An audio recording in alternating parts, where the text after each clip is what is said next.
बाइबलमा विश्वासीहरूलाई खोलाको किनारमा रोपिएको रुख र दागसँग तुलना गरिएको छ र आज हामीहरू विशेष गरेर 3 प्रकारको रुखको विशेषताहरू हेर्नेछौँ। फल दिने रुख, बाँझो रुख, नराम्रो फल दिने रुख।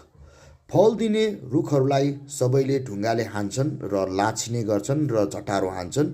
बाइबलमा हामीलाई रुखसँग तुलना गरिएको छ। गलाती 5को 22 र 23मा भनिएको छ कि आत्माको फल फलाउनु पर्दछ अनि ती आत्माको फल अनि हुने व्यक्तिहरूसँग अरू व्यक्तिहरू नजिकिने गर्दछ र ती आत्माका फल भएका व्यक्तिसँग उनीहरूले फाइदा लिने गर्दछ।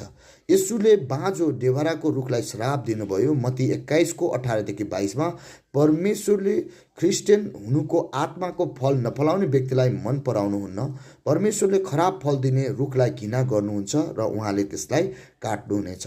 बाइबलमा खराब फल दिने रुखहरू मत्ती 7को 17देखि 20मा वर्णन गरिएको छ, जहाँ भनिएको छ कि राम्रो रुखले खराब फल फलाउन सक्दैन र नराम्रो रुखले राम्रो फल फलाउन सक्दैन। अब हामीहरू आफैले विचार गरौँ, यी 3 रुखहरूमध्ये हामी कुन चाहिँ हौँ त?